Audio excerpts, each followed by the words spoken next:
Hello दोस्तों। आज 25 तारीख है जून 2026, दोपहर के 12 साढ़े 12 बजे।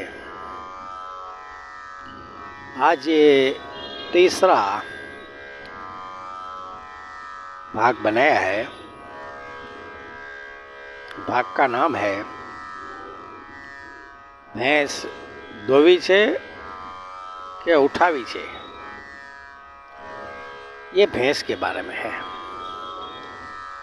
इसके पहले मैंने आपको थोड़ा राजकारण के बारे में, प्रधानमंत्रियों के बारे में सब आपको बताया था। अब ये भैंस के बारे में मैंने आपको बताया। एक्चुअली हमारे प्रधानमंत्री 11 वर्ष गुजरात के मुख्यमंत्री थे। उस 11 वर्षों में गुजरात को डेवलप किया, रोड रास्ता बनाया, रेल व्यवस्था भी अच्छी की, एयरपोर्ट पे भी उसने काम किया, चेक डैम बनाए, बहुत काम किया। तो इससे गुजरात का नंबर आया यूएन में। तो एक डेवलपिंग राज्य बना दिया।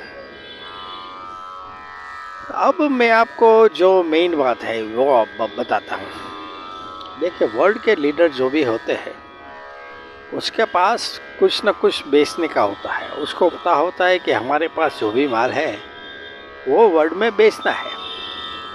अब मोदी जी बना रहे हैं एक भैंस, ऐसा समझो। अब उसको पता है, जापान को, कि हमारी जो भी मशीनरी या हमारी जो ट्रेन लेगा कौन, और हमें कुछ पैसे तो देने चाहिए ना। देखिए, हाल के दिनों में हर एक विश्व के देश संघर्ष बहुत कर रहे हैं। उसके पास कमानी बहुत कम होती है, लेकिन कई देश ऐसे होते हैं जो मेहनत करते हैं उसके पास कुछ निकलता है। तो वही देखा जापान वालों ने। उसके पास बुलेट ट्रेन थी, अब मोदी जी ने बनाई भैंस। अब जापान वाले ये सोचते हैं कि भाई इससे कुछ मिल सकेगा। जो भैंसों का लगवा बनाते हैं ना, लगवा बंधाते हैं ना, जैसे आपके यहाँ पे दूध आता होगा तो उसे लगवा कहते हैं कि भाई हर एक दिन आपको दे रहा है, तो उसे लगवा कहते हैं। इस तरह वो अपनी बुलेट ट्रेन बेचते हैं गुजरात को। और हमारे गुजरात के बजट में से हर वर्ष कहते हैं कि भाई 2000 करोड़ जैसा निकल जाएगा। तो ये लोग क्या करते हैं कि ऊपर ऊपर से ही देश का जो भी हिसाब होता है उससे अपना ये शेयर लेके चले जाते हैं। देखिए, हम ऐसे ही यहाँ पे बैठे हुए हैं और हमारे गुजरात के बजट में से हर बरस 2000 करोड़ निकल जाएंगे। हम लोग तो क्या सोचते हैं कि ये जो भी पैसा बचा हुआ होता है तो उससे हमारे राज्य में कुछ ना कुछ डेवलपमेंट हो। लेकिन डेवलपमेंट इतना एडवांस ये लोग मटेरियल ले आते हैं ऐसा कि बजट में से बहुत कुछ निकल जाता है। तो इसे कहते हैं कि भाई भैंस को दो दो के चले जाते हैं। ऐसे कहीं दुनिया में जो विकसित राष्ट्र होते हैं उसके पास मटेरियल होता है। अगर वो मटेरियल हमें एक बार यहाँ पे दे जाए तो हमारा कई गुना पैसा इसमें चला जाता है। तो ये बात होती है कि भैंस को दो दो के ये लोग चले जाएंगे। अब दूसरा, अब कहते हैं कि यूपी में भी वो डेवलपमेंट अच्छा कर रहे हैं, यानी कि एक प्रकार के भैंस को बनाते हैं। ये देसी भाषा इसे कहते हैं। देसी भाषा में क्या है कि आप प्रगति कर रहे हैं, लेकिन कैलकुलेशन उसको पता होता है कि 10 वर्ष के बाद आपका बजट ये होगा। अब उस बजट में से हमें अपना हिस्सा निकालना है, तो वो माल लेके आपके पास आएंगे, वो माल बेचेंगे और आपके बजट में से वो सब निकाल लेंगे, क्योंकि वो माल लेने वाला ही कोई नहीं है। मैंने इसके पहले यूएई में जो रडार था उसकी कीमत आपको बताई थी कि 1 लाख करोड़ डॉलर। उससे भारत वाला के दोनों प्रोजेक्ट खत्म हो जाएंगे। इतना पैसा है, उतना मोस्ट एडवांस उसके पास रडार है। लेकिन उस रडार की कुछ खामी भी होती है, जैसे छोटे छोटे कहते हैं ड्रोन से भी उसको मात दिया जा सकता है। वही ईरान ने किया, वो बात अलग है। लेकिन मेन बात होती है कि हमारे बजट में से ये लोग निकाल के चले जाते हैं। अब ये इतने चतुर होते हैं कि आपको डेमोस्ट्रेशन ऐसा करेंगे, कोई भी प्रोडक्ट दिखाएंगे। जैसे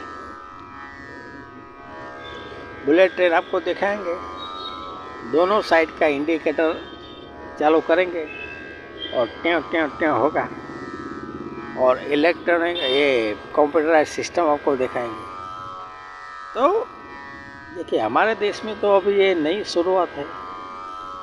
उनके लिए तो ये सब जो कंप्यूटर सिस्टम या सब इंडिकेटर, ये सब इसके कुछ काम के नहीं होते। लेकिन ये दिखाएंगे हमारे प्रधानमंत्री को, और जो ये ट्यों ट्यों का आवाज़ होता है उससे वो प्रभावित हो जाते हैं कि हमारे देश में अगर ये बुलेट ट्रेन आ जाए और ये ट्यों ट्यों करे, तो उसे लगता है कि हमारे देश में अच्छी इम्प्रेशन पड़ेगी। लेकिन ये महंगा बहुत होता है। उसके लिए आपको अलग ट्रैक बनाना होता है, अलग स्टेशन बनाना होता है, पूरा जो रूट होता है ट्रेनों का वो अलग ही बनता है। उसका बजट आप देखो तो इतना बड़ा है। लेकिन हमारे मोदी जी भी कुछ कम नहीं है, वो ऐसे सिद्ध पुरुष है। देखिए, कई बात ऐसी होती है, मैं ऐसा मानता हूँ कि दुनिया को कहना थोड़ा मुझे दिक्कत होती है, लेकिन मोदी जी सिद्ध पुरुष है। तो उसने ये सब किया कि मुझे बुलेट ट्रेन चाहिए। तो हमारे सिद्ध पुरुष के कई कर्म हमारे देश में प्रचलित है, जैसे राम मंदिर बनाना, ये सिद्ध पुरुषों का काम है। फिर कहते हैं कि भाई करप्शन को मिटाना, करप्शन ये सर्टेन लिमिट में होता है।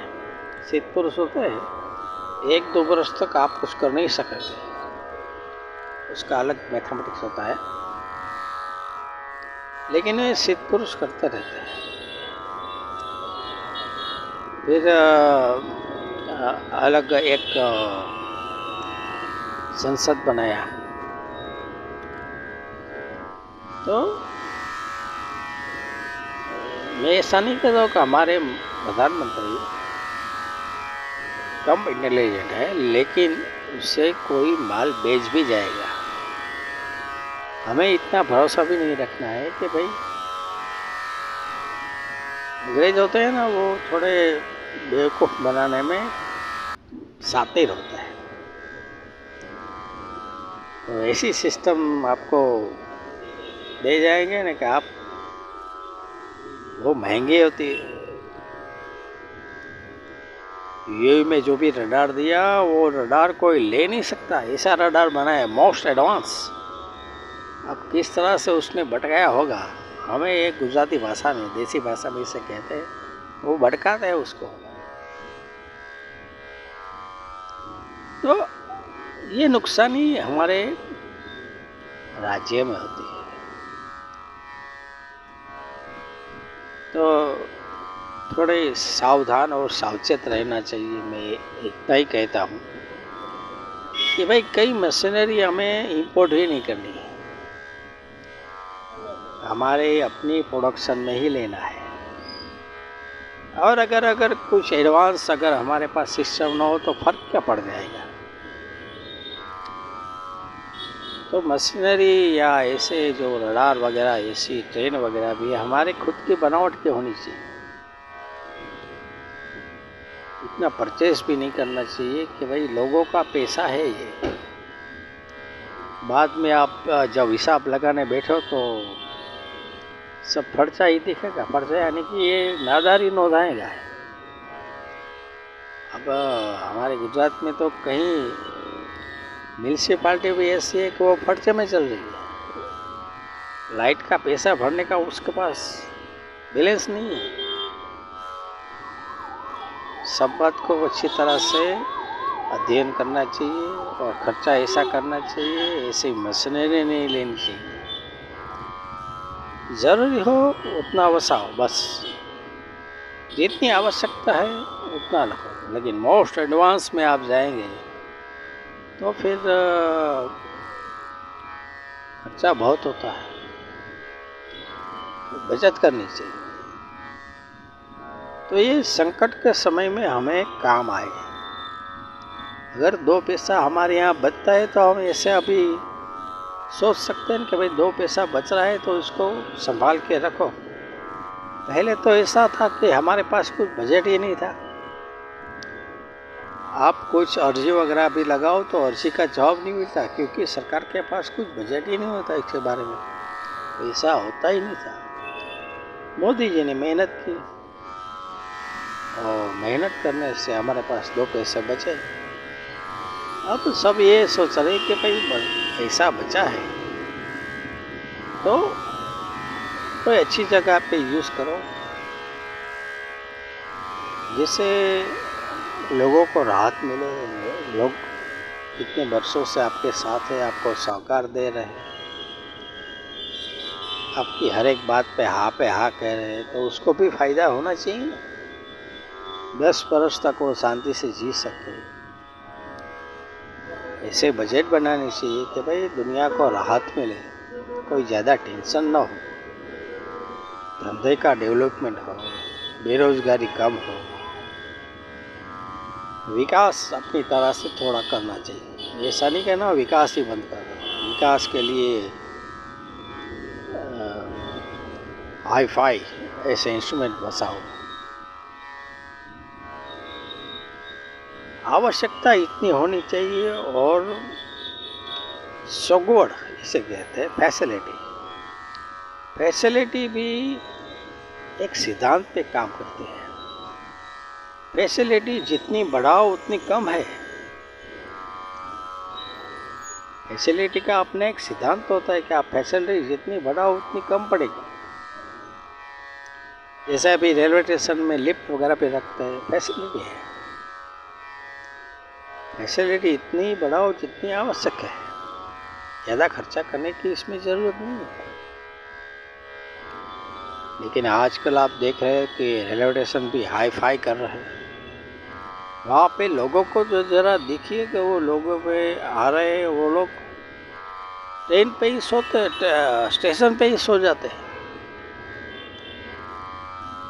वो अपना जो सामान लेके वहीं पड़े रहते हैं। तो देखना चाहिए हमारे लोगों की अभी ये किस तरह से ये लोग जी रहे हैं। और आप हाई फाई स्टेशन बना रहे हैं। लोगों का जीवन अगर अप होगा तो आपके ये जो बनाया है हाई फाई स्टेशन वो अच्छा लगेगा। लोग गरीब है और आप 5 स्टार 3 स्टार बना रहे हैं, तो ये अधिक हो गया ना। तो अधिक नहीं होना चाहिए। आवश्यकता जितनी है उतनी बढ़ाओ। ये एक प्रकार का मोस्ट कॉम्प्लिकेटेड मुद्दा बन जाएगा। यानी कि ये एक रोग का काम करेगा। क्योंकि लोग अभी गरीब है, लोगों के पास बिजनेस नहीं है, काम कुछ नहीं है, और बेरोजगारी इतनी है, महंगाई इतनी है कि जीवन जरूरत को पूरा करने में वर्षों निकल गए हैं, आवक बढ़ती नहीं है और खर्चा बढ़ रहा है। सब बातों को ध्यान में रख के ही कुछ अपना डेवलपमेंट प्रोजेक्ट, डेवलपमेंट प्लान रखना चाहिए। आज बस इतना। तो कहने का तात्पर्य यही सार रूप कि वर्ल्ड में ऐसे लीडर भी है जो कहते हैं कि आपके भैंस पे लगवा बांध जाएंगे।